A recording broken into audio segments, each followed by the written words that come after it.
Good evening. We're going to call the meeting for Akron City Council to order at this time. Our clerk will read the roll. Boyes. Here. Connor. Davis. Here. DeShazier. Here. Fusco. Garrett. Hannah. Here. Hardy. Here. Kamer. Lombardo. Aye. McKittrick. Amobian. Here. Somerville. Aye. All members are present. For those who voluntarily wish to do so, will you please stand at this time? We are going to open up our meeting with a moment of silence. Immediately following our moment of silence, I'm going to ask if Councilman DeShazier will lead us in the Pledge of Allegiance. Moment of silence, please.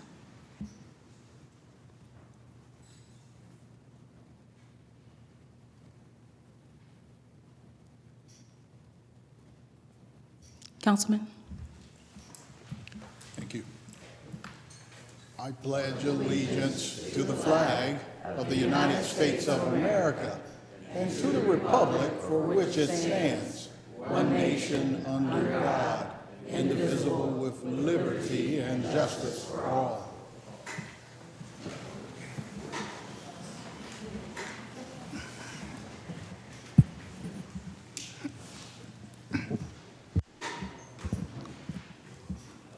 The minutes from our previously held meeting have been provided. Are there any additions or corrections?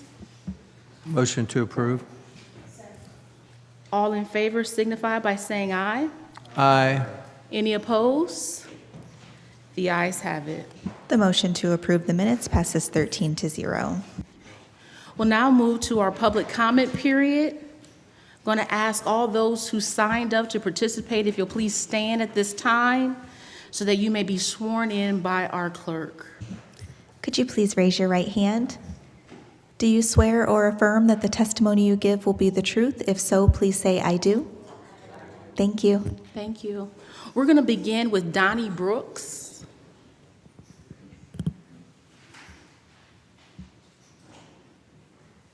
Oh, I'm sorry. Right there at that podium. Go back. It's okay.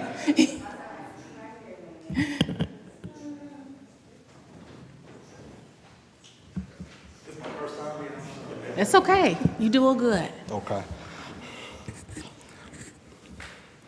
Hello, I am Donnie Brooks. I'm from Akron, Ohio, born and raised. I'm 32 years old. I'm a former baseball player, currently part of Akron City Schools educator. Just started my nonprofit organization called the Akron Baseball Incorporated. It's approaching 1 year, July 12th of 2024. We have been on a few outlets, Channel 5, Fox 8, PBS Kids, numerous different outlets, social media. I'm trying to bring not just baseball to our community, but from my little bit of time here, I see that baseball is a non-existent factor in our community, plus education for our youth. A lot of these kids that I see from ages 4 to 14, they're lost. And it's not because they can't get on the right track. Something needs to attract them. And I feel like baseball will be a good outlet. For one, it keeps your grades on track. Baseball, you need to keep a certain GPA. I'm tired of seeing our kids just as a two-headed, I would say, beast, which will be like football or basketball. I feel like our kids are so much more than just 1 or 2 options in this city. And baseball provides, from our organization, tutoring. It provides education of the game. Also, it provides a way to leave whatever situation that may go on at home. These kids need an outlet, and more than just someone that can catch or hit a ball, but someone that can actually show interest and show that they care about them. Because we have these kids more in our school systems and extracurricular activities more than their parents do for 6-7 months out the year. So it's more than just do a few classes and send them on home, because some kids learn at a different pace, and we don't know their home situations. And I feel with the Akron Baseball Project during the summer is where parents send their kids outside. because they're working. This is a good outlet for them to come to for education, learn how to catch and hit a ball, stay out of trouble, and find something that they can hang their hat on. And that's what I'm trying to provide here. Right now, we've had 3 camps. We had our first camp last year in August. We had our second one this year in February for our winter camp. And then we just had a spring clinic last month in May. And we have a current camp coming up before school start back up in August. Since then, we've had personal training as well. And we teach while we're playing the game. We're teaching mathematics. We're teaching the diameters and the percentages and everything about baseball so that they can use those skills into the classroom. So I just want everybody to know about the Akron Baseball Project. I heard this was a good outlet to come to. Everybody that who's who is here. That's about it. Thank you.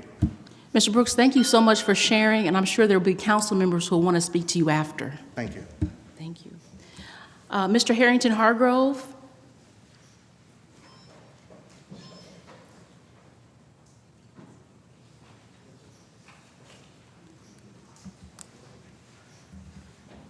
Good evening, Council. Harrington Hargrove, 1008 Laurel Avenue, Akron, Ward 3. And all of you know what I'm interested in, and that's my community. In Ward 3, we have a lot of problems in Ward 3, and the city should work with us so we can help try to solve some of them. We don't have very much activity in Ward 3 for the young folks, other than the football, and which is good. But we need the city to show up and allocate funding for our neighborhood. Let us be a part of the solution. But it seems like this council doesn't want us to be a part of it. I've been asking for 45 years for development in Ward 3. And you all know what it looks like down there. No minority businesses. And I'm speaking, when I speak about in Ward 3, I'm speaking about opportunity for the black community. I'm not speaking about Ed Davis, where you put $11.5 million in. I'm not speaking about Summit Lake, where you put $5 million in. How much have you put in Ward 3 for we the people? I would like an answer to someone who has the answers to that problem. How much has went in solving our problems? I'm going to create 15 to 20 jobs on Thornton Street, but this council don't think it's worthy of anything. I've been asking this council for 40 years, and I never got a box of nails toward my projects. Where LeBron James is building, I once owned that, and I went to the city to help me, and they never gave me a dime. And I put over $50,000, $60,000 in that building. So I don't want to hear about what you're doing in Summit Lake. I want to hear about what you're going to do in the black communities. The South Side, they're in bad shape. The black community at large. And this council won't do anything. So that's my story, and if anybody doubt it, say something. Thank you. Thank you, Mr. Hargrove, for sharing. Al Gordon? Is Al Gordon here? Jack Hilbig?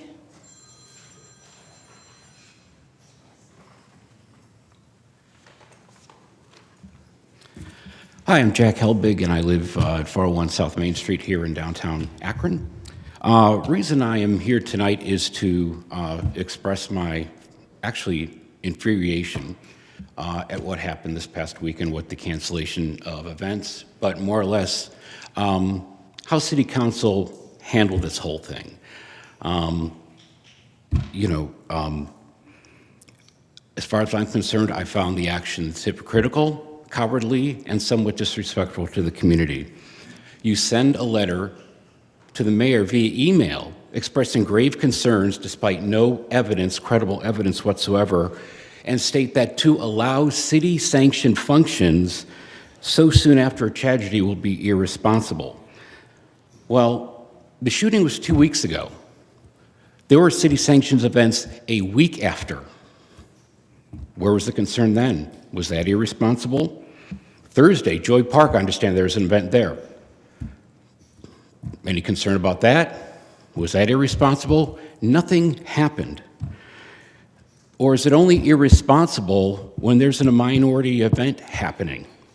So as far as I'm concerned, the grave concerns and all these other word salads you tossed out just fall flat.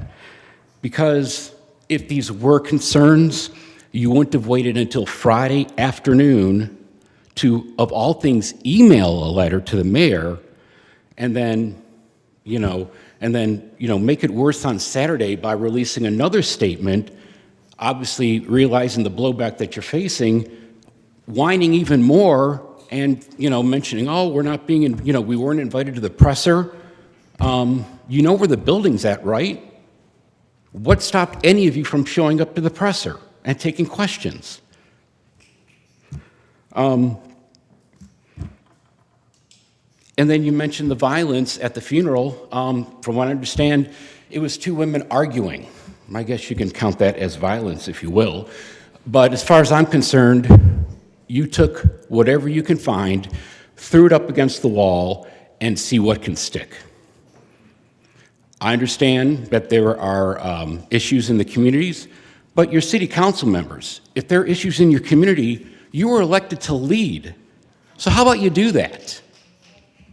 You don't, issue an email via letter, which I think is funny because you whine that you weren't invited, but yet you couldn't be bothered to walk down here to deliver the email personally and then talk to the mayor about it. You could have shown up and taken questions. You just can't, you can't shut things down just because there are issues. Cleveland has issues, and they're not shutting anything, they're not canceling events, let alone citywide. So you guys, what was irresponsible were you guys. Thank you. Not having events. Thank you so much for coming and sharing those comments. Dominique Mingo.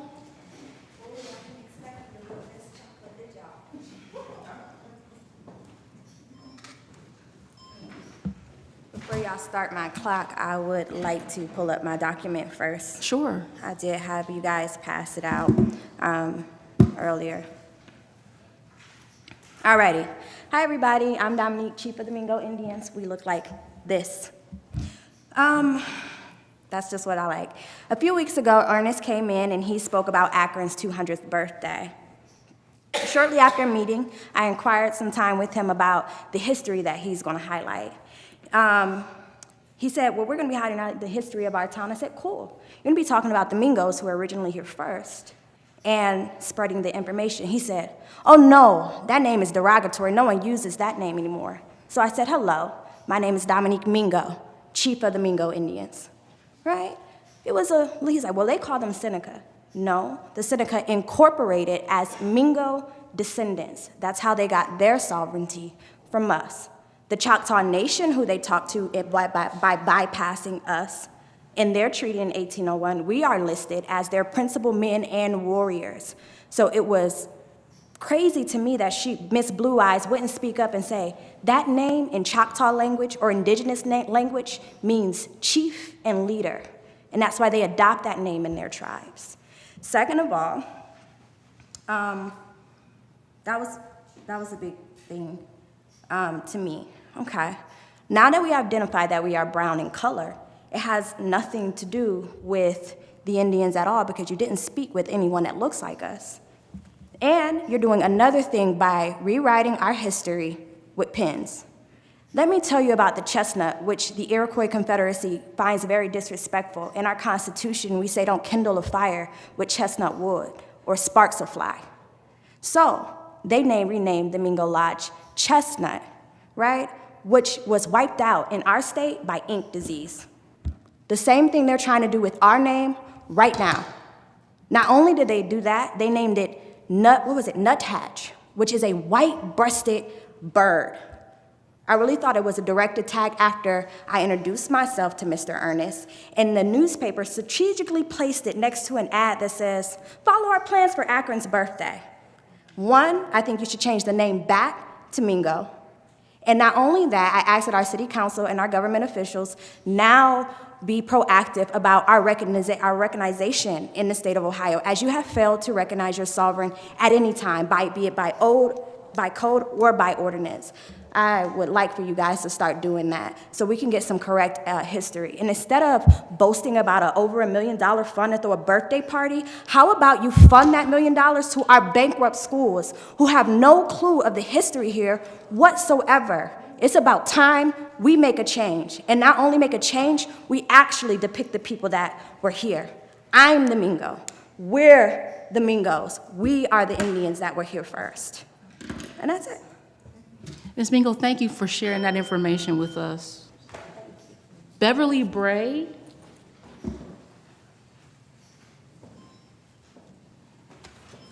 I'm going to ask for forgiveness, then permission, because this person didn't know I was doing this till today when I got a phone call. My name is Beverly Bray, and I live in Ward 10, but I grew up in Ward 5. This is my open opinion for this city council meeting. Ward 5 finally has a councilman whose name is Johnny Hanna, who has cared about his community for years, especially the south side of Akron. He cares about the people in his ward and wants to make a difference. He takes the time to listen to people of his ward and does his due diligence on all issues and concern when he receives a complaint or an issue and addresses them and will get back with them with an answer. Not always the answer they may want to hear. In light of what happened on June 2nd in Ward 5, and nothing has been resolved, he made a huge decision that impacted not only Ward 5, but the city of Akron. I support and stand by him as he's only looking out for the safety of his ward. He knew he would get negative feedback and could have done nothing, but he stood his ground. My niece even mentioned to me they were fighting at the funeral. As a strong black woman, just saddens me that a former Ward 5 councilwoman who made a decision to no longer represent Ward 5 would go to Facebook to attack Councilman Hannon, saying he needs to worry about who set his house on fire, and it was him, only because she was upset about the cancellation of the Joy Park Juneteenth. What gives Tara Mosley the right to go on Facebook and speak of the house fire of Johnny Hanna? He lost his home as well as his livelihood due to no fault of his own. This was a tragedy, and no one has the right to dispute that. Johnny Hanna's house fire has nothing to do with Juneteenth celebration. You have a black city councilman at large, Eric Garrick, sending out official letters stating the concerns with the hasty actions of Councilman Hanna and Councilman that initiate unnecessary panic. Councilman Garrick urges the community to join together, but can't join together with the two council members that he attacks. Why did he just attack two blacks, not the other 6 council people that signed the petition? Every councilman should have wanted to sign that petition, but I get it, it's politics, so I need to stay in my lane. I believe the Juneteenth celebration should be celebrated for all wards, as you have blacks living in all the wards, not just Ward 4 or 5. In my closing, my desire is for all members of council sitting around this horseshoe or on a Zoom to work together on building a better Juneteenth celebration in downtown Akron where it belongs. Thank you for your time. And to get off the subject, I just want to say I've been watching these meetings on city council since January, and I just want to say, Sarah, you rock.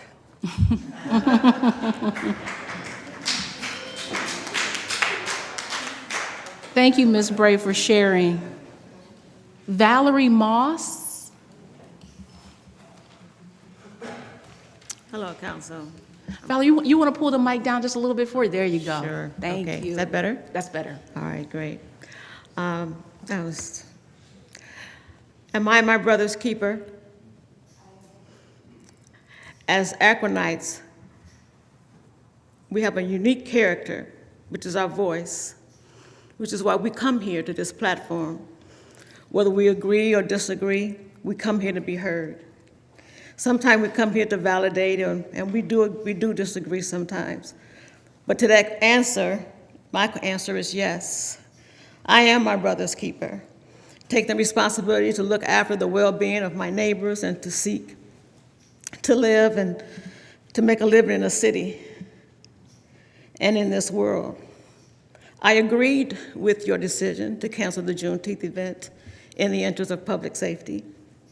And I would expect nothing less from great, vigilant leaders that sit here. But I'd also like to thank you, and I'd also like to thank you for your sponsorship of the upcoming Juneteenth event that's going to happen at John S. Knight Center. But because our voices matter in this hour of gun violence and in our city, as a citizen of Akron, I would like to propose a resolve for public safety for outside events. Closed spaces are an ideal backup plan, but it's never a solution. We here, as Akron, are taking our heritage from a rubber city to a polymer city. We have great technology here, and I would like to ask you to create an outside, bulletproof, polymer event space or park, either permanent or portable. You can sell it, lease it, or loan it through the city department.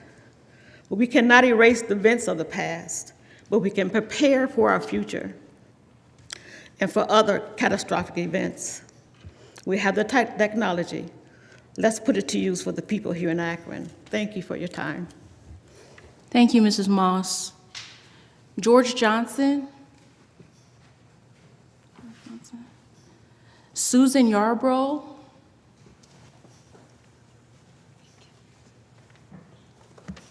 Good evening. My name is Susan Yarbrough, and I would like to address the City Council for their concerns about safety in our neighborhoods. The Juneteenth Festival was canceled by Mayor Malik.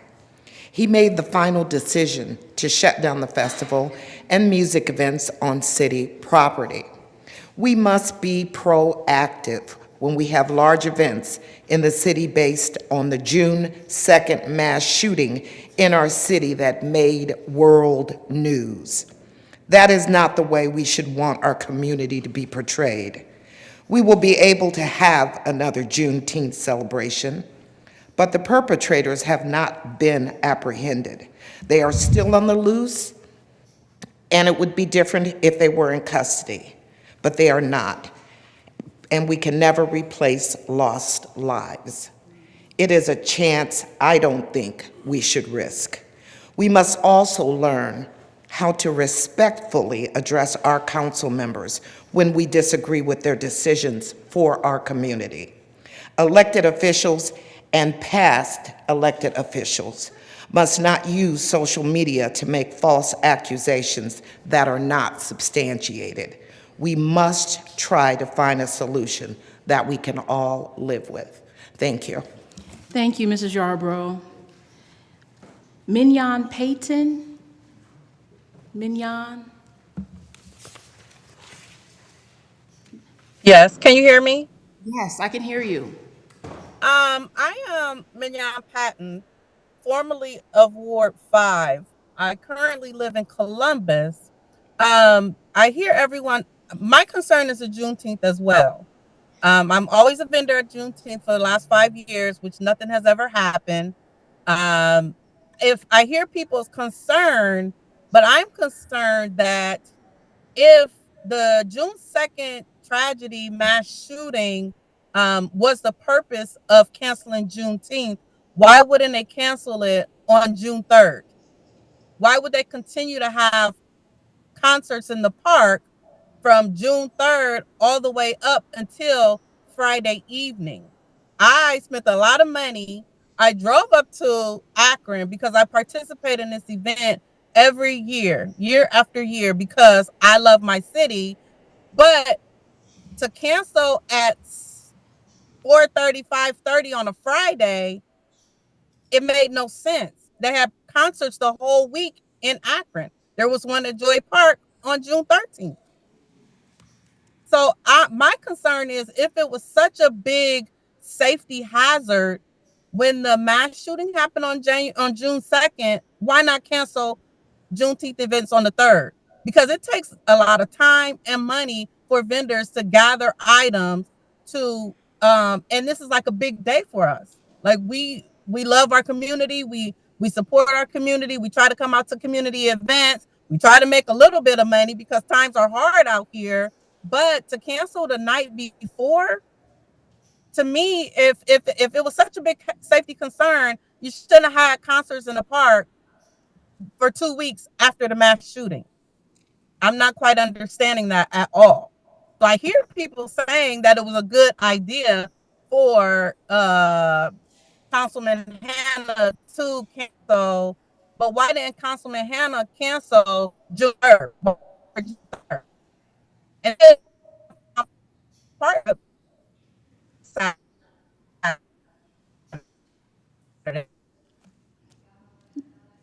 Mia, it's kind of hard to hear you. I think your internet is going in and out. So Can you hear us? Because you're the going. difference between this past Saturday as a vendor at Joy Park, and can you hear me now? Yeah, we can hear you Yes. better now. Can you hear me? Yes. Okay, y'all can hear you. I'm just concerned that why didn't they cancel everything as of June 3rd? Why did they wait till the night before? That was all the time and money. Would they continue to have events?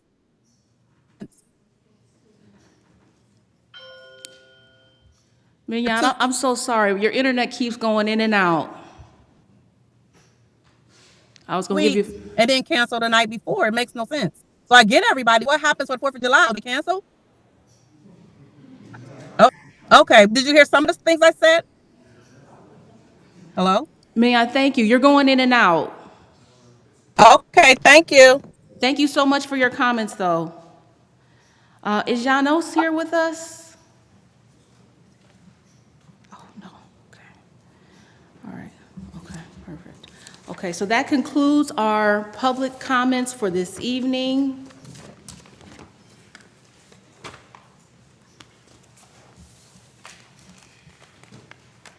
Before you is the consent agenda. Is there a motion to approve? Is there a second? Second. All in favor signify by saying aye. Aye.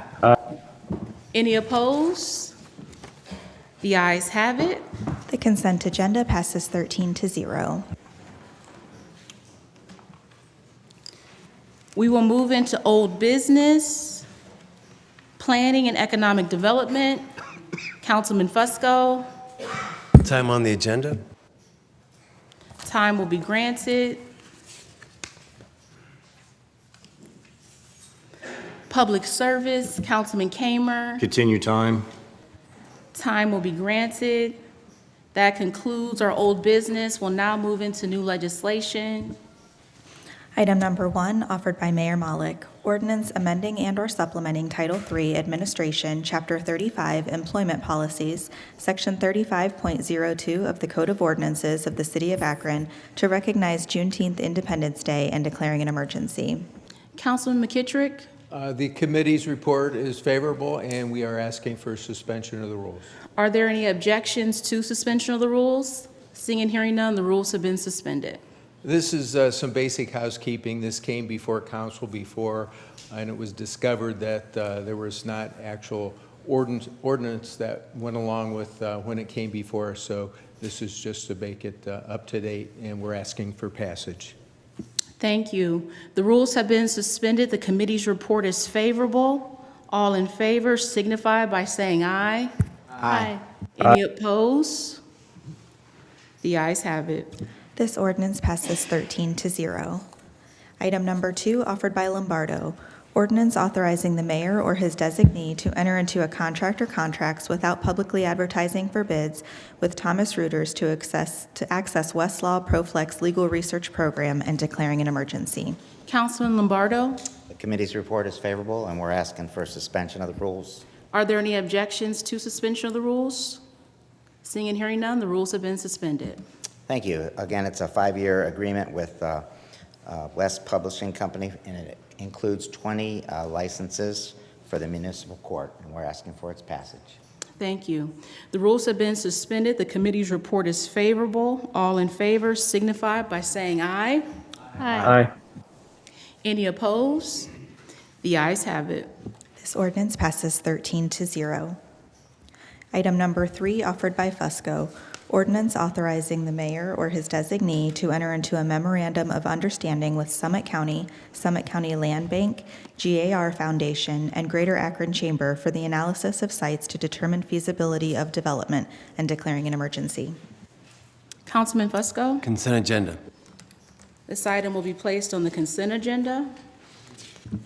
Item number 4, offered by Kamer, ordinance authorizing the Director of Public Service or his designee to enter into a contract or contracts after publicly advertising for bids or requesting and receiving quotes or requests for proposals to construct the fluoride and hydrochloric acid feed system replacement project and declaring an emergency.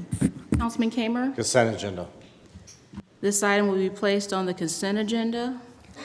Item number 5, offered by Kamer, ordinance authorizing the Director of Public Service or his designee, after publicly advertising for bids, to enter into a contract or contracts to extend certain water mains in Copley Township and declaring an emergency.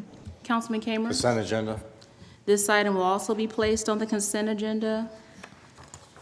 Item number 6, offered by Kamer and Fusco, ordinance authorizing the mayor or his designee to apply for and, if awarded, accept and expend grant funding for the Consolidate Railroad Infrastructure and Safety Improvements Program through the Federal Railroad Administration for funding to construct railroad quiet zones, authorizing the mayor or his designee to enter into a contract or contracts with the FRA and/or any other entity to construct the railroad quiet zones and declaring an emergency. Councilman Kamer. Thank you. Consent agenda. This item will be placed on the consent agenda. Item number 7, offered by Kamer, ordinance authorizing the Director of Public Service or his designee to enter into a contract or contracts without the formality of publicly advertising for bids with ProTech Oilfield Services to monitor, inspect, plug, and abandon the City of Akron's 9 remaining gas wells and to remove the surface equipment at the well and declaring an emergency. Councilman Kamer. Consent agenda. This item will be placed on the consent agenda. Item number 8, offered by Kamer, ordinance authorizing the Director of Public Service or his designee to enter into a lease agreement with Brian Botker or his affiliated entity for the lease of the Hangar A expansion and declaring an emergency. Councilman Kamer. Thank you. Consent agenda. This item will also be placed on the consent agenda. Item number 9, offered by Kamer, ordinance authorizing the Director of Public Service or his designee to enter into a contract or contracts after publicly advertising for bids to replace the generator at the municipal building and declaring an emergency. Councilman Kamer. Consent agenda. This item will be placed on the consent agenda. Item number 10, offered by Kamer, ordinance authorizing the Director of Public Service or his designee to enter into a contract or contracts without the formality of publicly advertising for bids with Baker Vehicle Systems for the purchase of 3 mowers for the Good Park Golf Course and declaring an emergency. Councilman Kamer. Consent agenda. This item will be placed on the consent agenda. Item number 11, offered by Kamer, ordinance authorizing the Director of Public Service or his designee, after publicly advertising for bids, to enter into a contract or contracts for the construction of a splash pad at Elizabeth Park and declaring an emergency. Councilman Kamer. Consent agenda. This item will also be placed on the consent agenda. That concludes our new legislation for this evening. We'll now move into our committee assignments. Rules, Councilman McKittrick. 2 p.m. Public Safety, Councilman McKittrick. 2:15. Budget and Finance, Councilman Lombardo. 3 p.m. Parks and Recreation, Councilwoman Connor. Planning and Economic Development, Councilman Fusco. 1. Housing and Neighborhood Assistance, Councilman Fusco. 3:15. Public Service, Councilman Kamer. 2 p.m. Health and Social Services, Councilwoman Amobian.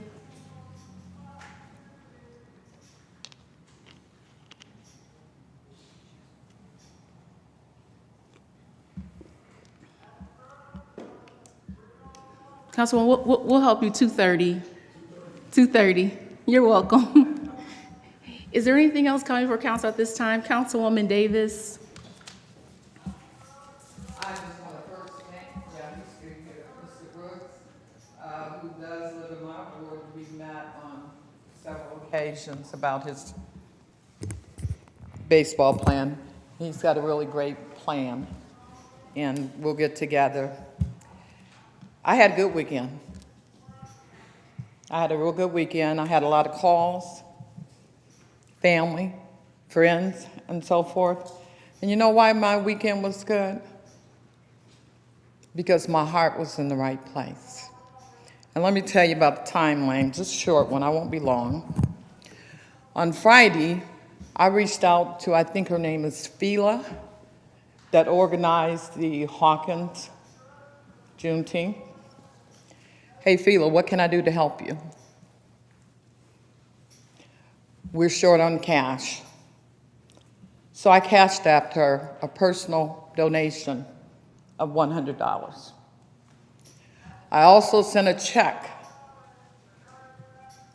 and I gave it to Mr. Jackson to give to Butchie, Mr. Walker, who was heading the West Akron Parade. I gave him $100 to try and help them out. I also went to Facebook seeking donations for Mr. Walker to help them out. I might not be the smartest chick in the room, but I do have 3 degrees that you can find, okay? And I'm just like, this is leadership.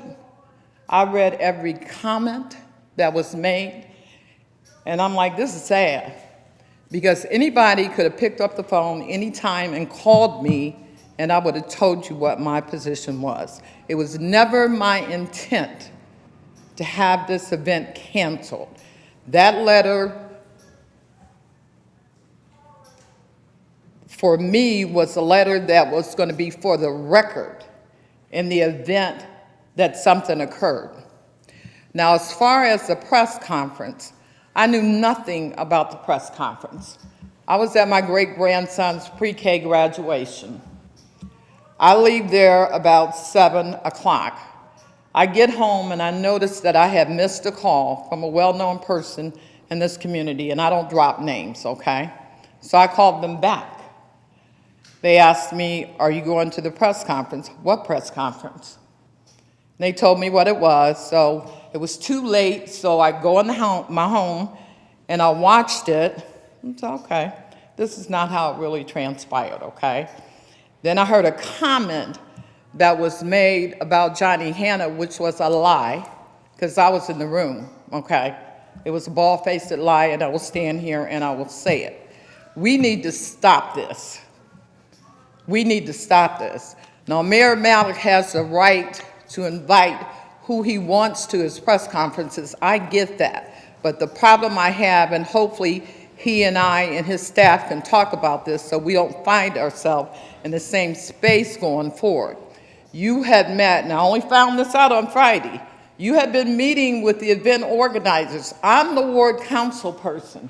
You should have included me in that, in those conversations, and we may not be here in this space today with people angry, people mad, people lying. This is crazy. This is crazy. When do we stop? People want to get on Facebook for clickbaits. I don't do that. That's stupid, and that's not a leader. So no, it was never my intent.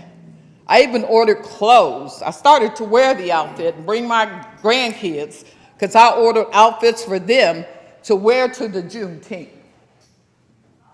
We've got to do better. And I don't really give a crap what anybody has to say about me. I don't deal in BS, okay? And if you're a person that's out there putting stuff out in the atmosphere, you don't know what you're talking about, you need to stop. And I yield back. Thank you, Councilwoman. Councilman Hanna? Thank you, Madam Chair. First of all, I'd like to say that this is not political. I don't believe it's political. It's about saving lives. And I'd like to address this body and the community, especially my constituents in Ward 5.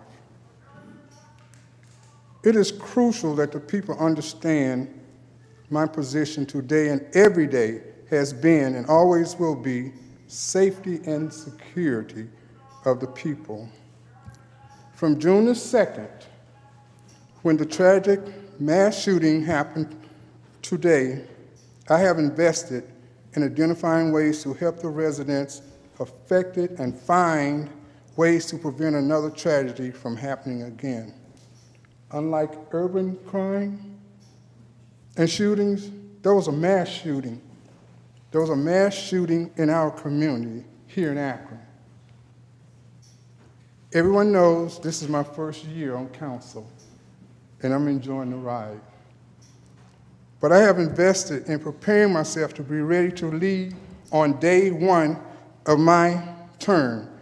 But nothing and no one could have prepared me for the tragedy that we had on June the 2nd.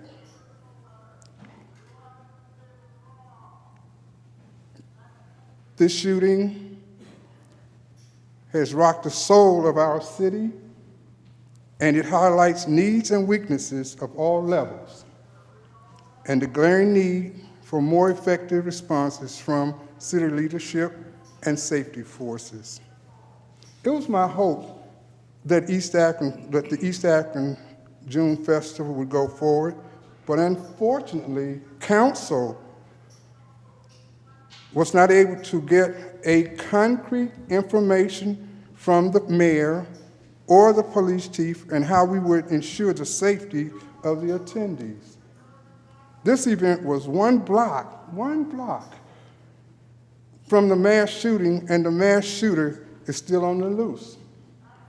I received information that people know who the mass shooter was, but he has never been apprehended yet.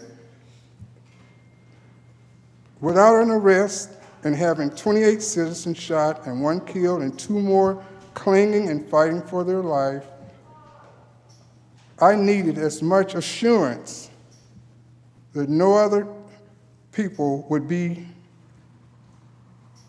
in jeopardy of being slaughtered.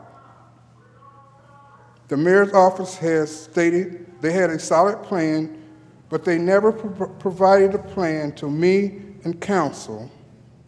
More importantly, they never provided information on how they would respond to an incident.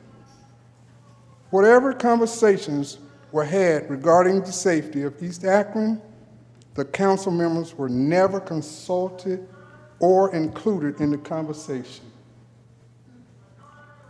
There seems to be some who are willing to gamble with your life.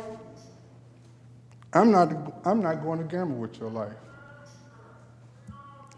And lastly, I also received a letter of support from Pastor Charles Myrick of the Arlington Church of God.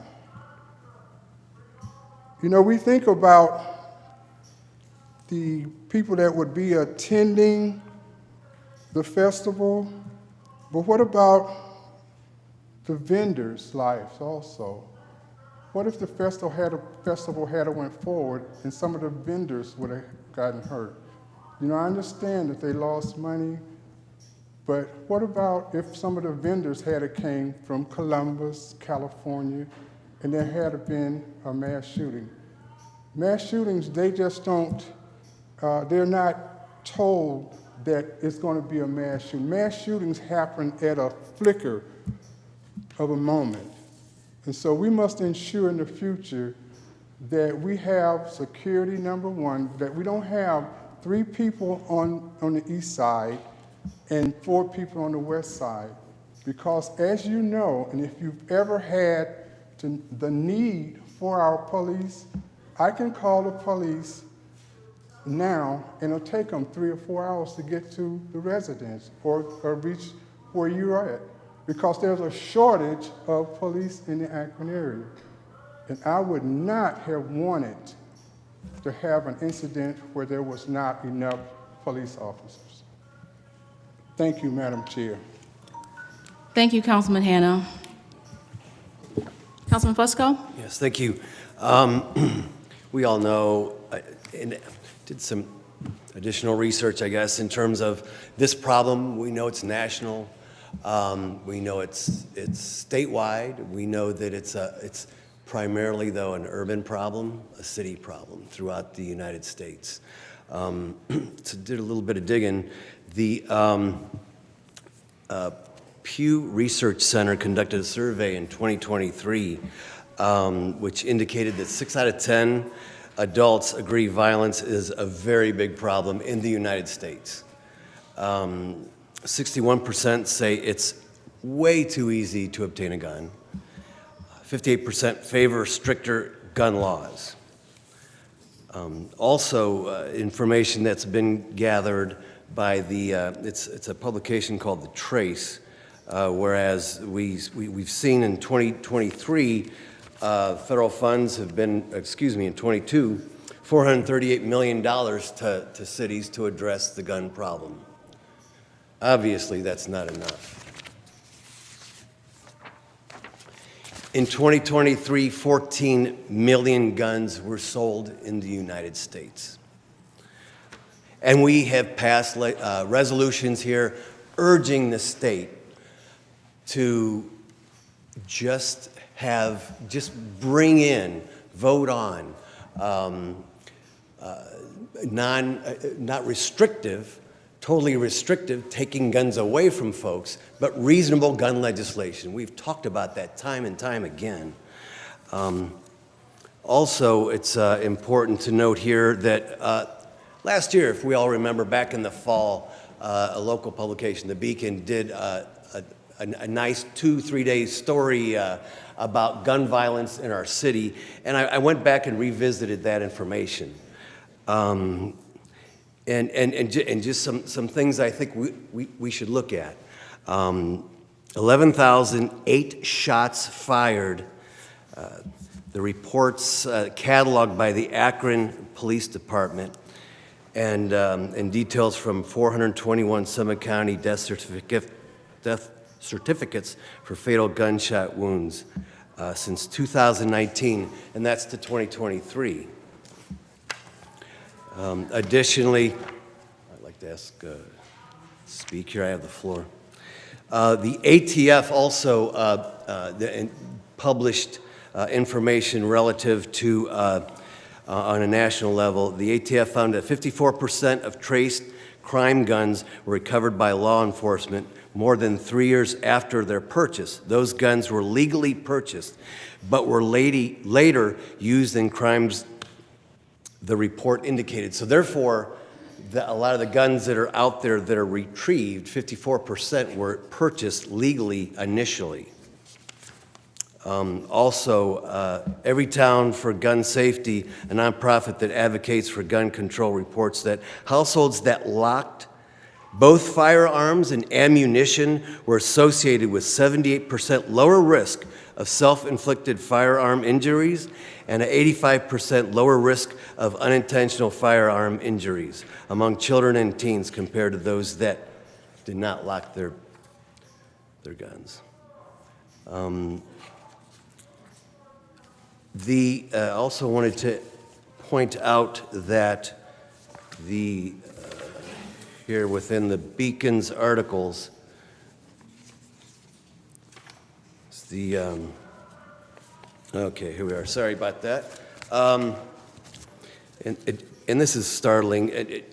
They use data from our health department, Summit County Health Department, as well as the police department, and black people are also more likely to die in non-residential shootings.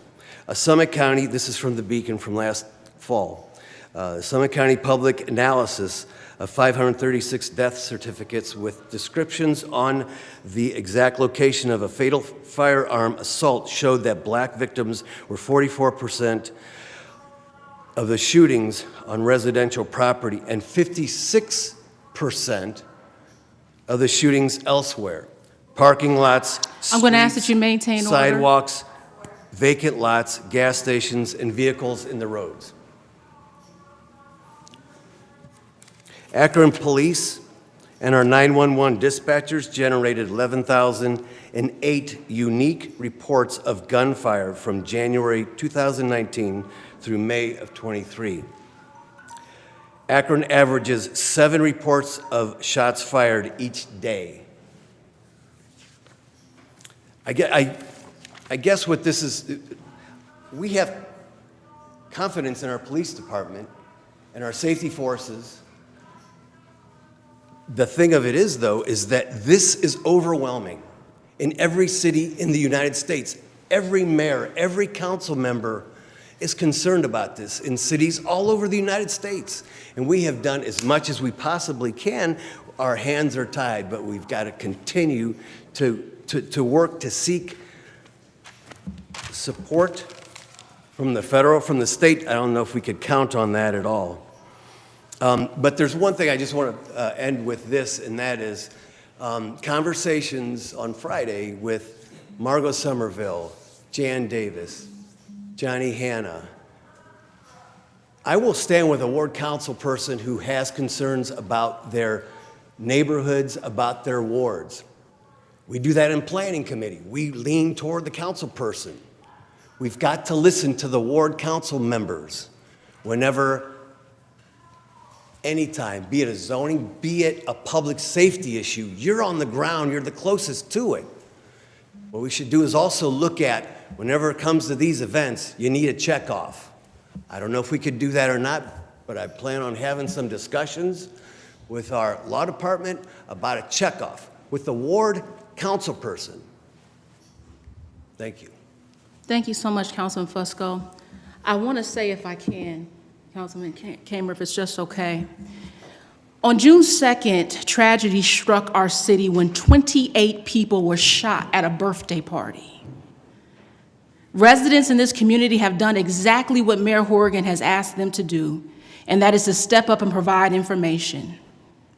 It is now June 17th, and no arrests have been made, no person of interest has been identified, and there have been no new developments announced. I want to set the record straight. I went to Mayor Malik privately to discuss my concerns regarding the June 2nd shooting and the upcoming Juneteenth events. I expressed my frustration and how I feel that there's a lack of urgency to make an arrest regarding the June 2nd shooting, and that I felt that it was too soon to hold any large events with a mass shooter on the loose. I wanted to know what was the safety plan, and I wanted to discuss police coverage at each location, and the mayor told me that there was a plan. I never received a copy of the plan. I never received any details of the plan. The one thing that the mayor shared with me is that he was assigning 4 officers to Joy Park, and he was going to assign 9 officers to Hawkins, which made no sense to me. And I know our former councilwoman is here. Why would we only send 4 officers to the east side, just a few blocks away, where 28 people had just been shot not even 2 weeks ago? But we would send 9 officers to the event on Hawkins. I appreciate the chief of police reaching out to me and answering that question for me. And the chief told me that Mayor Malik had made the decision. He had made the order to send 9 officers on Hawkins because it was a city-sponsored event. Because a city logo was placed on the marketing material. And that's why he wanted more bodies at Hawkins versus sending equitable coverage. As far as I'm concerned, there should have been more officers that were sent to the event at Joy Park. My husband was scheduled to perform at the festival at Joy Park. My children were looking forward to attending. And I had to have the conversation with them that they weren't allowed to go. Because for the first time since I have been an elected official, my children have gone with me all over this city, whether I'm knocking doors, talking to residents, every community event. Because of how Mayor Malik distributed the staffing of security, I told my girls they couldn't go. And they cried. And then when I told them the situation, they then began to cry because they were afraid for their father's safety to even perform on the stage. It was unacceptable to send 4 officers to Joy Park and 9 officers to Hawkins because it was a city-sponsored event.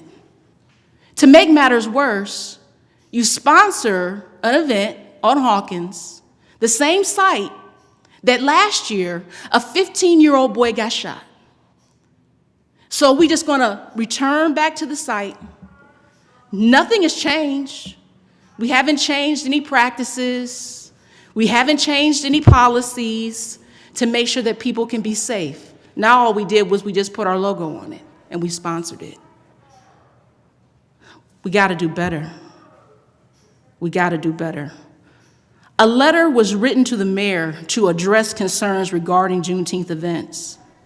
Mayor Malik had an opportunity to pick up the phone and call each council person who signed that letter. Particularly, he should have at least picked up the phone and had conversations with the two ward council people. Considering that Mayor Malik never reached out to either council person nor anyone from his administration to brief these two council members on what the safety plan was for these events. That's unacceptable. I was told Mayor Malik had meetings with his team. I don't know who's a part of the team. They met Wednesday, Thursday, and Friday. But yet the ward council people didn't have a seat at the table. Anybody knows when things happen in a neighborhood, people call the ward council person. It's the ward council person that's there wrapping their hands and arms around the community trying to help them solve the issues. Why weren't they at the table? That's a problem. Mayor Malik then decides that he wants to hold a press conference. I call Mayor Malik because I get a phone call first. I don't even know there's going to be a press conference. My writer here from Signal, thank you, because you called me, and you're the one that told me that there was going to be a press conference. I had no idea. I was not informed. As council president. I then got a phone call from a local pastor who said, well, where's the press conference going to be? And I didn't have an answer. I picked up the phone, and I called Mayor Malik. He didn't answer, but I do appreciate Ms. Nanette Pitt. She called me, and she informed me that there was a press conference and council was not invited. Well, I said, I have never heard anybody ever say that council wasn't invited to anything, but that's okay. I said, I would at least like to know where the press conference is being held. I think eventually she did tell me at the same place or something along the lines of that. But at the press conference, what was also most disturbing is our former ward council person here, Tara Mosley, asked the question, which I thought was a very critical question. She asked, well, why aren't council members present at the press conference? And Mayor Malik ignored the question. People are asking the question in the chat. Why isn't council present? And nobody responded. And I see that he's not here today. But I'm hoping that Mayor Malik will do the right thing and accept some accountability and share with the public as to why council wasn't there. I'm also kind of thinking now that maybe it was intentional and deliberate that council wasn't there because maybe we didn't want to hear us share these concerns with the public. But at the end of the day, safety must be at the top of our priority. Mayor Malik made the decision to cancel all citywide events at that press conference, which I personally think sent a bad message. And as far as I'm concerned, canceling all citywide events was just a distraction, not to talk about what's really happening and plaguing the Black community. See, we don't want to talk about it, but we have to talk about it because we have a problem. And Mayor Malik, we need your help. We need your support. The numbers of unsolved murders in our community are too high. How do we expect the number of gun violence cases to go down if we still have violent perpetrators walking the streets? I just thought about it today. I had conversations with 3 different individuals, and all 3 are parents that lost their children to gun violence. And all 3 of those cases are unsolved. All 3 of them. We gotta do better. And I'm encouraging Black leaders, President NAACP, we should all be advocating to make sure that unsolved murder cases become a priority. I'm asking Mayor Malik and the administration, instead of convincing council to pay $400,000 for a police officer buyout, that we need support and resources to address the safety concerns that are happening in our neighborhood. Our safety forces need help and resources to help solve some of these unsolved murders. All wards matter.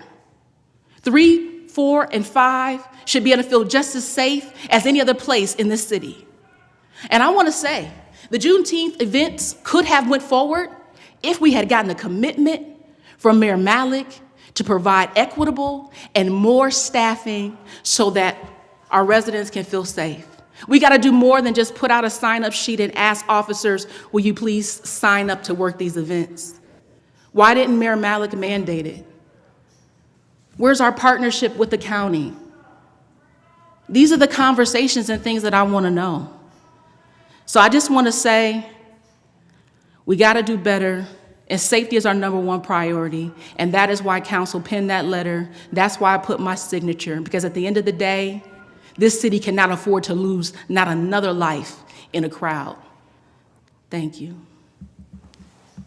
Councilman Garrett, I appreciate you. Thank you. Thank Go you, ahead. Madam President, Thank you. for the opportunity. I'm going to ask that you please have a seat or you will be pulled out of order. Officer, can you please remove him from chambers? Oh, yes, I'm so sorry. And Councilman Gear, before I get to you, I want to reach out to Councilman Kamer. I told him next, and then we'll go to you. Is it okay? Councilman Kamer, I'm so sorry. I mean, if we can just take a pause, and Mr. Beatty, and we've had this conversation many a times, right?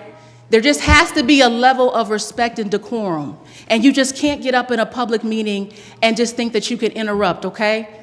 And I appreciate it. I don't want to remove you from the meeting. I don't want to remove anyone from the meeting, okay? All I'm asking you is please, we do have rules in place. This is a public meeting. I will be more than happy to talk with you after this meeting. I promise you and assure you of that. Councilman Garrett. Thank you, Madam President. Reverend Beatty, I didn't bring any bail money, so keep it together. Madam President, you mentioned $400,000. That $400,000 can go to the 2 V's, the victims and the vendors.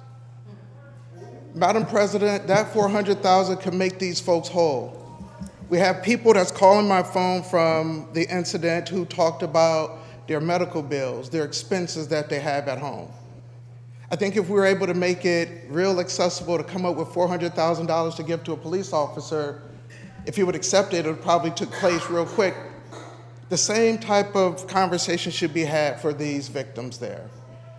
This coming Tuesday, we're going to be having an event over at Yandassee, and we're going to be unpacking how the community feels about what took place. We're going to talk about meaningful solutions. We're going to talk about why the police forces didn't stay a little bit longer to perhaps maybe prevent this from happening. Madam President, we're talking about the vendors. These folks spend thousands of dollars, hundreds of dollars, and a lot of times in our black community, we don't have spare money. Now all of a sudden they invested this money into this event. What type of bureaucracy is getting ready to take place on them getting refunds? Madam President, I ask that you and leadership come up with a quick program to compensate these individuals so they don't have to wait. I got over 25,000 votes from this beautiful city. 4,000 of them came from Ward 4. 1,500 of them came from Ward 5. I didn't get any phone calls about the event, Madam President, and so therefore I didn't feel it was a credible threat, therefore I didn't want to pen that letter. At the end of the day, public safety is important, but when you have one black holiday, if President Biden was to come into town today, the police forces would figure out a way to keep that man safe. But all of a sudden we have a black holiday and we can't even get to security to make your babies and my babies feel safe. It's a huge problem. I ask you, Madam President, to try to help expedite the money for the 2 V's, the victims and the vendors. Thank you, Madam President. Councilman Garrett, thank you so much. Is there anything else coming before council at this time? Councilman Kamer, I apologize. This is the second time I've done that to you. I apologize. That's all right. I appreciate it. Thank you, Madam President. I just want to say a few things. Obviously, I'm going to go back to last year. We had this conversation in this council chambers, and I believe the conversation needs to continue, even though I have seen a few changes. But we have to go back to knowing what's going on in our parks, knowing what's going on at city property. Last year, we invited Parks and Rec to the table to have these conversations. And I think we need to continue those conversations as soon as possible. Because they're the ones that aren't getting the phone calls. You know, you said it perfectly, Madam President. You know, when something happens in our communities, at our parks, at any city-owned property, who gets the phone calls? It's the council members. You know, I really don't think, you know, city staff gets those phone calls.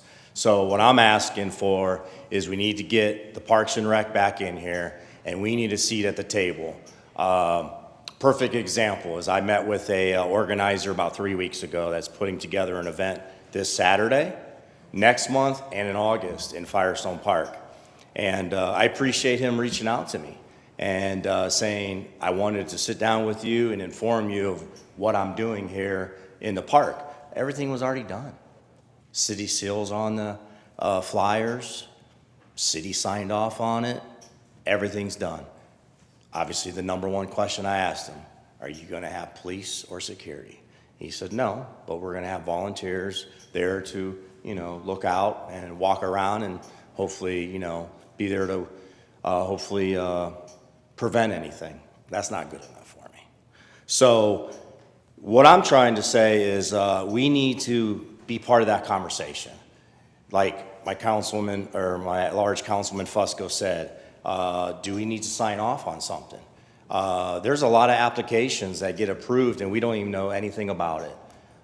So I want us to be involved in those conversations, because the first time you have that incident at a city park, we get the phone calls, you know? We get the phone calls. I had 5 phone calls on June 2nd. I talked to one reporter, I referred them all to the administration. I said, you have a lot of folks making a lot of money in the administration, get them on the phone and start talking to them. I also would like to know over this weekend's events, how many event organizers actually took the liberty to pay police, to have police presence, but actually pay the officers. So I would like that information. Okay, because as an event organizer myself in the community, and I just filled out an application a week ago to have an event, I'm paying a police officer. So I want to know how many event organizers, you know, had an event over this weekend that was canceled that was paying the police, or are we providing that police protection? Because I'll be honest with you, and I'm looking over here, and there's a wonderful person that really helps me get police presence at Firestone Park is I have concerned residents at Firestone Park at the summer concerts. And I like to see more police presence. We all would like to see that, I'm pretty sure. So that's what I would like to receive is how many organizers actually was paying police officers to be there? Or was the taxpayers paying the bill? So we should have a seat at the table. We should be concerned, okay? Because I'm telling you, there's a lot of things going on in this city. You want to come here and ask us for millions and millions of dollars and hundreds of thousands of dollars, but you don't want us at the table. And for the press conferences, I can't make them all, but I'll be honest with you, I wasn't invited to the press conference when the June 2nd incident happened, and I wasn't invited Friday, even though I didn't pen that letter, but it would have been nice to be invited. And then finally, I will be honest, I'm very disappointed, and I'm going to ask for apology. The Facebook post that went out on Friday night on the mayor's Facebook page. Tonight's concert at Lock 3 will be canceled due to concerns from Akron City Council members. I had residents call me, texting me, Facebook message me. Here's one right here. Donnie, what is going on? Should my husband and I go out of our home? That's one. Because of that cliffhanger post. And I'm going to say it here, that person that's responsible for that post, they should be fired. Thank you. Thank you, Councilman Kamer. Is there anything else coming before council? I do want to make one more comment if I can. Councilwoman Davis had mentioned the fact that she had donated $100 or so to the Curb Park event on Sunday in her ward. To both. And I just want to make this comment. The organizer for Sunday's event, because of his love for the community, and he wanted his people to be safe, he was out trying to raise money for a private security firm to keep people safe. I made a donation as well, but we should have never done that. We should never have had to do that. Because when a city goes through a mass shooting, and then you rely on private security to keep people in the community safe, we got to do better. We should have been supportive to Councilwoman Davis and that organizer and made sure that it wasn't private security that was going to be there, but that it would actually be Akron Police. So I just wanted to say that, but I want to thank both of you for your efforts. Do we have a motion for adjournment? No objections, meeting adjourned. This concludes the live broadcast of Akron City Council. Margot Somerville, President of Council, presiding.